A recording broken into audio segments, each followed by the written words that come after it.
Romans 13 verses 6 to 7. Paying what is due, worshiping God through civil faithfulness.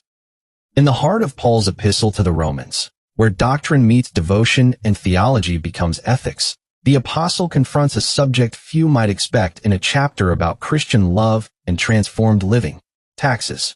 But beneath the ink of these verses lies a truth both arresting and humbling.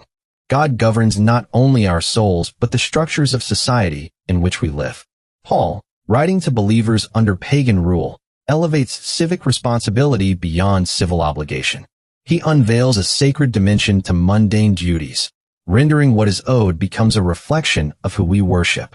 These verses, then, are not about political compliance or financial accounting. They are about gospel-aligned citizenship, where paying taxes and showing honor become a liturgy of obedience before the throne of heaven. Romans 13 verses 6 to 7 teaches that rendering taxes, respect, and honor to civil authorities is not merely a civic duty, but a sacred obligation to God, recognizing that earthly governance is part of his providential rule. First, giving because God ordains, serving through submitting. For the same reason you also pay taxes, for the authorities are God's servants, busy with this very thing. Romans 13 verse 6. The apostle's logic is seamless, since rulers are established by God, verse 1, and are ministers of his justice, verse 4. We submit not only to avoid wrath, but for conscience's sake, verse 5. And for this reason, Paul says, we also pay taxes. Tribute, then, is not simply a matter of legal compliance, but of spiritual alignment. The verb used, pleironete, you pay, is present active, indicating a continuing obligation. This isn't a begrudging moment, but a persistent mark of submission. And the phrase, for the authorities are God's servants, deepens the theological dimension. Paul uses, leiturgoi theou, a term rich with sacred undertones. As Kittle's TD&T explains, leiturgos is used in the Septuagint and New Testament for priests and public religious servants. These authorities are not personal emissaries of perfection, but instruments of divine providence, regardless of their conscious awareness of it.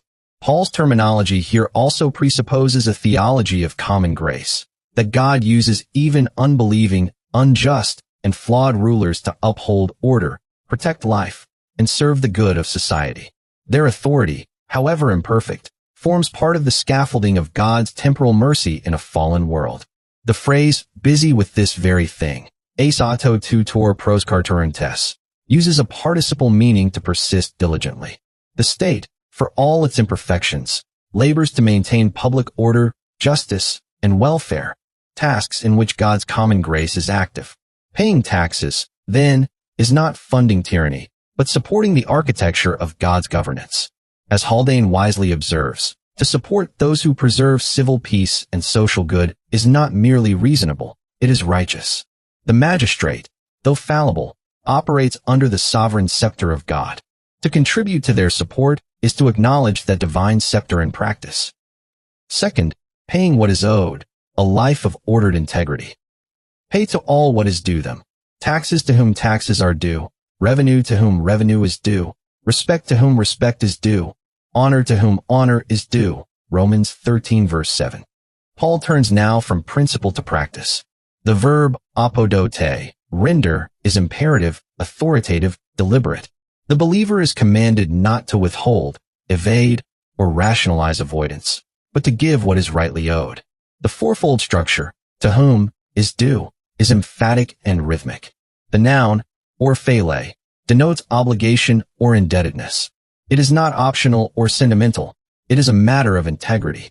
Phoros refers to direct taxes, tribute, land tax, income tax. Telos likely points to customs and tolls, indirect revenues for transport and trade. Phobos signifies reverence or respectful fear, not terror, but an acknowledgement of the office's weight.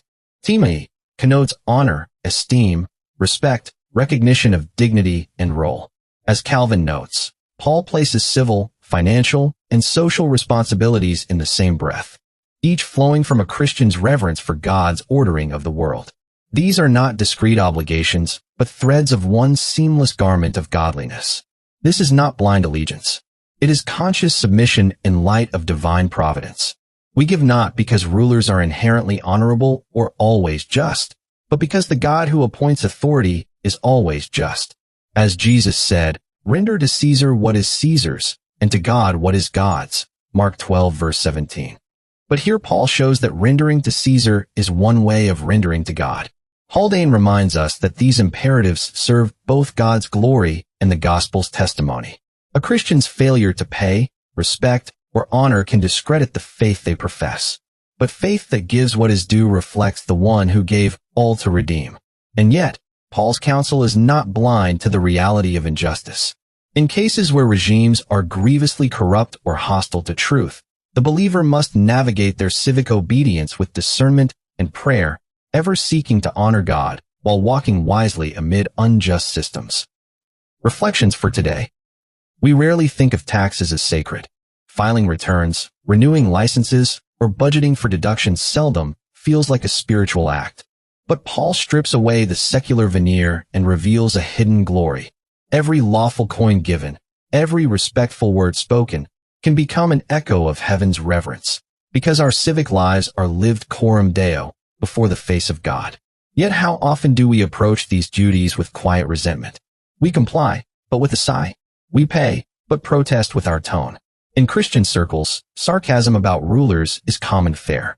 But what does that reveal? Not merely about our politics, but about our posture before the providence of God. The heart that grumbles against earthly authority often disguises a deeper resistance to divine sovereignty. Some believers are careful to pay what is owed, but neglect the more subtle debts, reverence, honor, and prayer. We may pay our dues, but do we pay them joyfully, as those whose true citizenship is in heaven?